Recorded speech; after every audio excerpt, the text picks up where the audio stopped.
Fala pessoal, tudo bem? Estamos no ar para mais um conteúdo, mais um vídeo aqui no canal do Fábio Fidelix para falar de Galvão Bueno. Você viu aí na capinha do vídeo, talvez, olha, das que eu acompanhei em toda a carreira do Galvão Bueno, foi a pior transmissão, a pior narração que ele fez no Prime Video, no jogo Fluminense 1, Santos 0, no Maracanã, nesse último domingo. Bom, gente, também vou falar aqui da audiência da Globo, da audiência da Record. A Record não teve uma boa audiência, né? Diferente do que aconteceu nas primeiras rodadas do Campeonato Brasileiro, a Record acabou em terceiro lugar na audiência com a transmissão da partida entre Fortaleza e Internacional. O jogo terminou 0-0. Olha, se você gosta desses conteúdos, peço a sua colaboração aqui com o canal. Manda ver a sua inscrição aqui no canal do Fábio Fidelix e também conto com o seu joinha se você gostar desse vídeo. Gostou? Manda seu like, porque aí a plataforma vai entender que o vídeo é importante, é relevante e vai enviar para mais e mais pessoas.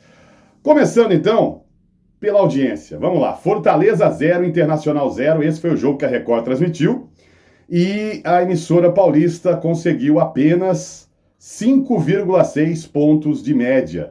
O SBT, no mesmo horário da partida, teve 8 pontos, enquanto que a Globo, 16,6 pontos de média, né? Vale a pena lembrar aqui, com Sport e Palmeiras, a vitória do Verdão 2-1, lá no Recife, na Ilha do Retiro, a Record conseguiu 9,1 pontos de média, ficando em segundo lugar. E na primeira rodada, você lembra, né? Vasco e Santos, aquele jogo de virada, né? O Vasco venceu o Santos por 2-1. A Record também ficou em segundo lugar, só perdendo para a Rede Globo com 8,7. Dessa vez, não deu para a Record. Fortaleza Internacional 0-0, 5,6 pontos, perdendo então para o SBT com 8 e para a Globo com 16,6. Gente, muita gente questionando, mas por que a Record escolheu esse jogo? Veja bem, a coisa não é assim, né? Existe um revezamento com relação aos times da LFU, pelo contrato que a Record tem, assinou, né, com a Liga Forte União. Então existe um revezamento de escolhas. Exatamente, existe um rodízio, um revezamento entre Record, Globo e Prime Video. Então, em cada rodada, um desses três players tem o direito de fazer a primeira escolha. E às vezes você não tem muitas alternativas, né? Porque no caso da Record, ela só pode escolher, né, em todas as rodadas, jogos que tem times da LFU como mandantes, diferente do contrato da Globo. A Globo tem 100% com a Libra, né? A Globo faz o que quer com os jogos da Libra e também tem contrato com a LFU, a Rede Globo, né? Além do Premier, né? Que pertence ao Grupo Globo e que transmite 9 partidas, o Sport TV faz 2 jogos, a Globo pode dividir praças, né? Tem contrato com os 2 blocos, né? As 2 ligas. O contrato da Record não, é para uma partida só e ainda tem esse revezamento. Não é toda rodada que a Record pode chegar, olhar ali os jogos dos times da Liga Forte União Comandantes, eu escolho esse aqui. Não, tem rodada que é o Prime Video que faz essa primeira escolha e tem rodada que é a própria Globo. Então, não é a Globo, a Record, né, ela não pode escolher o jogo que ela quer, né, nem sempre.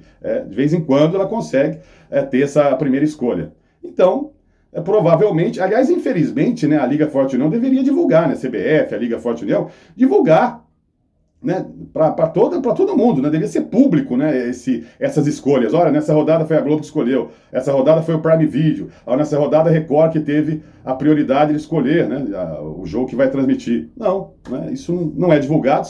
Se está sendo divulgado, eu não sei, né, se alguém souber, deixa aí um comentário, se tem algum portal, algum site da própria Liga Forte União, da CBF, se existe, né, a divulgação de quem está fazendo essas escolhas. Mas, enfim, foi o jogo que a Record transmitiu e a gente já comentou aqui, né, no último vídeo sobre essa questão de audiências do Campeonato Brasileiro, que a Record teria dificuldades com essa partida Fortaleza Internacional, porque está fora do eixo Rio-São Paulo. Olha, eu não tenho aqui a audiência do Rio Grande do Sul, né, a audiência ali de Porto Alegre, a audiência lá de Fortaleza, né, no Ceará. Com certeza a audiência foi boa, né, para o público do Fortaleza, para o público do Internacional, mas aqui o que a gente tem são os números de São Paulo, que é o mercado mais importante, né? Queira ou não queira, é o mercado mais importante em termos de publicidade, né? O mercado publicitário ali realmente tem essa prioridade em São Paulo e também Rio de Janeiro, né? Mais São Paulo, depois Rio de Janeiro.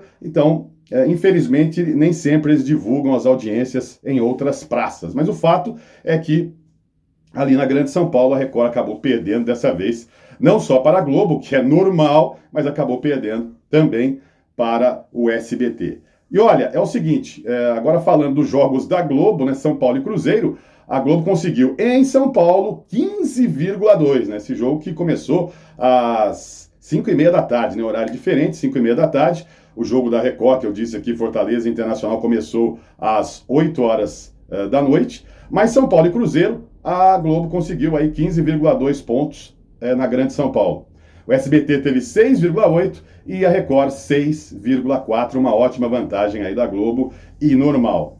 Grêmio e Flamengo, Grêmio 0, Flamengo 2. No Rio de Janeiro, a Globo conseguiu aí 24,8 pontos de média. SBT e Record empataram ali, né, na segunda posição, com 4,1. Vejam só, 24,8 para 4,1 de SBT e Record. Então é isso. Na próxima rodada, né, nessa próxima quarta-feira, pela primeira vez a Record vai ter o Corinthians no Campeonato Brasileiro. Será às 7h30 da noite, Corinthians e Fluminense. Provavelmente a Record teve preferência de escolha nessa rodada aí, nessa quarta rodada do Campeonato Brasileiro.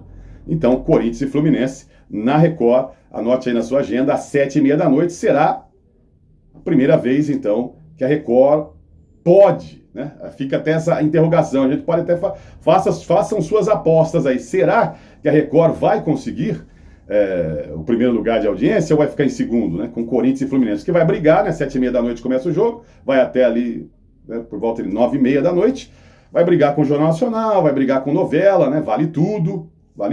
E depois tem os jogos da Globo, né? Às 9h30, só que aí já o jogo da Record vai estar encerrado. Às 9h30 da noite a Globo vai mostrar, veja só, 3 jogos na divisão de praças. Flamengo e Juventude, Santos e Atlético Mineiro e Vitória e Fortaleza. Então 3 partidas na tela da Globo, né, na TV aberta, na divisão de praças, enquanto que a Record terá apenas um jogo, mas será Corinthians e Fluminense. Uma grande chance da Record, pela primeira vez nesse campeonato, superar a audiência da Globo. Será? Contra o Jornal Nacional, contra a novela, né? Vale tudo. Será que a Record vai conseguir o primeiro lugar? O que você acha? Deixa aí o seu comentário no canal. Bom, gente, para fechar, vamos falar do Galvão Bueno, então. Eu vou tentar ser rápido aqui, mas não é fácil. O Galvão narrou ontem sua segunda partida no Prime Video, né? A primeira foi aquele Corinthians e Vasco. E ontem ele narrou no Maracanã, Fluminense e Santos, vitória do Fluminense, 1-0. Né? No finalzinho do jogo, aos 51 minutos, o Samuel Xavier fez o gol que deu a vitória para o Flusão. E a narração do Galvão Bueno, olha, estava acompanhando aqui nas redes sociais. Olha, dos jogos que eu vi, olha, acompanhei muitos jogos do Galvão, desde lá dos anos 80, gente. Eu acompanho transmissões do Galvão ainda na Bandeirantes, Fórmula 1 e futebol, e depois na Rede Globo. Acompanhei muita coisa do Galvão, com certeza, como acompanhei talvez mais do Luciano do Vale na Bandeirantes. Luciano na Globo e também depois na Bandeirantes, na Record também, o Luciano do Vale. Mas acompanhei muito do Galvão Bueno e realmente foi, na minha opinião, a pior transmissão esportiva que ele realizou, porque, olha, ele errou muita coisa. Para você ter uma ideia, você que não acompanhou o jogo, ele trocou, vejam só, ele chamou o Santos de Corinthians. E muita gente nas redes sociais até contou, né? Muita gente dizendo que foram 7 vezes. Eu não sei dizer se foram 5, 6, 7 vezes. Mas tem muita gente dizendo que foram 7 vezes que ele chamou o Santos de Corinthians na transmissão desse jogo contra o Fluminense. Nome de jogadores, errou uma barbaridade, né? Pronúncia, né? Trocou letra. O Zé Ivaldo chamou de Zé Inaldo. Gente, o João Schmidt ele chamava de cheat, né? Alguma coisa assim, de cheat. Trocou também o Neymar por Guilherme, né? Ou Guilherme por Neymar, né? Trocou ali várias vezes. E um outro detalhe também interessante, né? Se você acompanhar os melhores momentos, você tem os melhores momentos no YouTube. Se você pesquisar, você vai achar ali, só colocar, né? Fluminense 1, Santos 0, você vai ver lá a transmissão do Galvão. Ali é melhores momentos, você não vai acompanhar muito esses erros, não vai ter. São os lances principais. Mas você percebe que ele não está identificando os jogadores também, né? É uma característica, eu já falei várias vezes aqui no meu canal, quem acompanha meu canal sabe, é uma característica dos narradores que chegam num determinado momento da carreira, né? Quando já são veteranos, não tem a mesma agilidade, não tem a mesma visão, não tem o mesmo reflexo, e hoje o futebol ele é muito mais rápido do que era lá nos anos 80 e 90, então é difícil, não é fácil. Parece fácil narrar futebol, no rádio, na televisão, não é fácil não, gente. E hoje em dia a cobrança é muito maior, né? Com as redes sociais, um errinho que você comete, uma gafe que você comete, já está todo mundo falando. Mas o Galvão caprichou negativamente nessa transmissão. Parece que ele não está estudando, parece que ele não está, né, não tá preocupado em saber quem é o jogador, porque o narrador quando está ali no início da carreira, ou está no auge da sua carreira, ele estuda muito, né? Ele vai transmitir o jogo, ele estuda quem é o jogador, ele tem que estar antenado, né? Características físicas do jogador, na hora de narrar, né, perceber ali a cor da chuteira, o cabelo, se o cara, né, de repente o cara não tem cabelo, ou pintou o cabelo, ou tem alguma coisa, joga com alguma coisa, sei lá, alguma coisa para identificar o jogador, isso é muito importante. E quando o narrador começa com esse negócio de levantou, tirou, ajeitou, passou, chutou e não fala nome de ninguém porque não está vendo absolutamente nada, não está conseguindo identificar, não está tendo o reflexo, a velocidade necessária, o que a gente chamava de pique, né, antigamente, não está tendo pique para acompanhar ali o jogo, né, o jogo de futebol, o desenvolvimento da partida. Então, isso aconteceu com o Luciano do Vale, final de carreira do Luciano do Vale, trocava nome de jogador, teve transmissões horríveis. Para quem viu o Luciano do Vale, para mim foi a grande inspiração como narrador esportivo de televisão, foi o Luciano do Vale, desde da Rede Globo, Copa de 82, e depois na Record, depois na Bandeirantes, e o que ele fez pelo esporte também, para mim, fantástico, né, o Luciano do Vale, vozeirão, né, muita vibração, isso no auge da carreira, porque no final ele também não estava bem. Aconteceu isso com o Silvio Luiz também, normal, o Silvio Luiz que narrou praticamente quase que até os 90 anos de idade, ainda fazia lá no R7, né, aquelas transmissões diferentes lá nas plataformas digitais da Record, com o Bola e o Carioca, mas o Carioca que mais narrava o jogo, né? O Silvio Luiz estava ali, só falava de vez em quando, já não tinha mais condições de narrar realmente, de ser um titular de uma Band, de uma Record, de uma grande emissora, de uma Globo. E isso parece que chegou no Galvão Bueno também. A verdade, e quem já acompanha meu canal há um bom tempo sabe, né? Eu sempre estou falando aqui, o Galvão, sem dúvida nenhuma, um dos maiores narradores, para muita gente o maior de todos os tempos. De Fórmula 1, acho que não existiu ninguém que narrou mais Fórmula 1 do que o Galvão, preenchendo os espaços, com agilidade, com o pique, ele falava sem parar ali, quase 2 horas de corrida, sempre trazendo informações. Fantástico o Galvão Bueno, no futebol também, em outros esportes, sem dúvida nenhuma, um dos maiores de todos os tempos. Coloco ali Luciano, Galvão, Silvio Luiz, bota Luiz Alfredo, cada um com suas preferências, mas sem dúvida nenhuma o Galvão fantástico como narrador esportivo. Mas o tempo chega para todo mundo, e eu já disse aqui no canal várias vezes, gente, porque desde a Copa de 2010 na África, faz tempo, ele começou a apresentar problemas na voz, rouquidão. E depois foi assim, cara, ele foi meio que se arrastando ali na Rede Globo, né, com toda a estrutura da Rede Globo. Ele começou a narrar de uma forma diferente, falando mais baixo, sem gritar muito, né, porque senão ele não conseguiria transmitir. Uma das últimas provas que ele fez na Globo, ele estava sem voz, provas de Fórmula 1, né, quando a Globo ainda tinha os direitos, o Galvão estava narrando lá. Ele teve uma corrida que ele não narrou praticamente, não tinha voz. Jogo da seleção, ele chegou a pedir desculpas uma vez porque não conseguiu narrar um gol da seleção, porque não tinha voz, não tinha fôlego.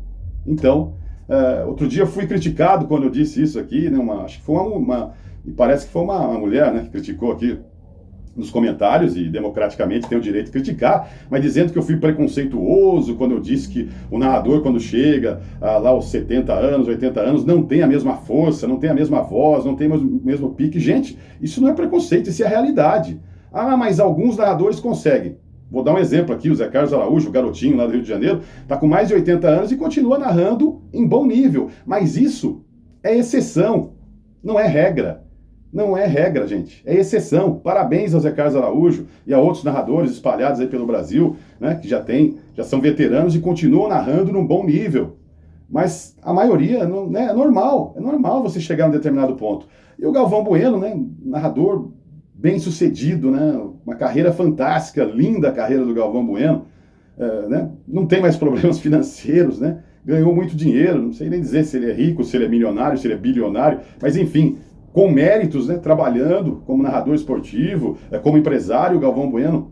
Mas chega um determinado momento que as coisas já não funcionam mais. Como eu disse, a agilidade não é a mesma, a visão não é a mesma. Então, fica claro, você vendo os melhores momentos do jogo, fica claro, né, ainda mais para quem faz narração esportiva, ou já fez narração esportiva, quem é locutor, percebe, ele não está mais identificando os jogadores. Veja uma narração do Paulo, por exemplo, Paulo Andrade, né, que hoje é um locutor que está no auge, né, está lá no Grupo Globo, foi da ESPN. Você vê o Paulo Andrade, ele identifica 90% dos jogadores, né, porque 100% não existe, né, ninguém é perfeito, ninguém vai falar todos os nomes, errar é normal, todos os narradores erram, mas você vê o Paulo Andrade narrar, você vê o André Henning, muita gente não gosta, mas mais de 90% dos jogadores, eles identificam quem tá com a bola, quem tocou, quem passou, quem cruzou, o zagueiro que tirou. Isso é porque eles estão no auge da carreira, né? Depois de um certo tempo isso vai mudando, né? O reflexo vai diminuindo, né? E também você não estuda mais, né? Imagina o Galvão Bueno com tudo que ele tem, né? Com essa carreira incrível que ele tem, convidado pelo Prime Video, olha, um contrato milionário com o Prime Video. Será que o Galvão estuda? Deixa eu estudar aqui, Fluminense e Santos, jogador por jogador, deixa eu ver a foto do jogador, características físicas, tal, essas informações. Será que ele busca ou ele chega lá e fala, ó, deixa comigo, liga o microfone, vou narrar. Será que não é assim? Não só com o Galvão, mas com outros narradores também que chegaram nesse nível, ou próximo do nível do Galvão? Será que não é assim? Então, gente, é lamentável realmente ver essa situação. E é difícil, né? Será que alguém chegou no Luciano, falou, Luciano do Vale, né? No fim de carreira, ó, Luciano, não é melhor você parar, ou então estudar um pouco mais, não tá legal? Será que alguém falou isso pro Silvio Luiz? Será que alguém chega no Galvão e fala, Galvão, precisa dar uma melhorada, né? Não tá legal, porque hoje, né, ainda mais com redes sociais, né, fica muita gente criticando, muita gente falando, aí já vai para um portal, já vai para outro, você vê, a gente tá falando sobre esse assunto aqui no YouTube. Então, será que alguém chega pro cara e fala? Porque das emissoras acho muito difícil, né? O que acontece é, por exemplo, o que a Globo fez, né? Muita gente fala, por que o Galvão saiu da Globo, não está lá até hoje, poderia estar narrando? Será que na Globo não perceberam que ele já estava com essas limitações, né? Problemas de voz, rouquidão, não tem a mesma agilidade, não tem a mesma força na voz. Será que não perceberam isso? Será que não foi um dos motivos, né? O Galvão ter deixado a Rede Globo? Pode ser bem provável, né? Bem provável. Mas enfim, é isso, gente. É isso que eu queria passar para vocês. Queria saber seu comentário, se você acompanhou a transmissão do Galvão, percebeu esses erros ou não, de repente estamos exagerando aqui. Eu acho que não, viu, gente? Eu acho que não, acho que, olha, 7 vezes, né, muita gente dizendo, 7 vezes você trocar o nome do time, cara. Imagina o torcedor do Santos assistindo o jogo lá, Santos e Fluminense e o Galvão, olha o Corinthians, lá vem o Corinthians, daí ele pede desculpas, depois volta a errar novamente e trocar nome de jogadores, né, ou não identificar, né, as jogadas. É complicado, gente, complicado, mas manda aí a sua opinião, o fato é esse. É lamentável o que aconteceu aí com o Galvão Bueno. Ele que tem 18 jogos, né? Essa é a programação, 18 jogos no Prime Video, já fez 2, né? Ou fez ainda 2, né? Apenas 2. Tem mais 16 jogos aí, isso englobando Copa do Brasil e Campeonato Brasileiro. Tem mais 16 partidas aí na voz do Galvão Bueno no Prime Video. O fato é que nesse jogo, realmente, Fluminense 1, Santos 0, a coisa não foi boa pro lado do Galvão Bueno. Além de outras questões, né, de comentar sobre protocolo de arbitragem, conversar demais, o pessoal reclamou que ele conversou demais, reclamou de jogadores com nome composto, reclamou que tem muito gringo no futebol, né, o jogo rolando e ele falando sobre esses assuntos, quer dizer, realmente complicado. Mas enfim, até o próximo vídeo, galera, manda aí seu comentário, faça a sua inscrição, ativa o sininho, deixa aí seu like no vídeo se você gostou desse conteúdo. A gente volta a qualquer momento falando mais de mídia esportiva, TV, rádio e internet. Um abraço!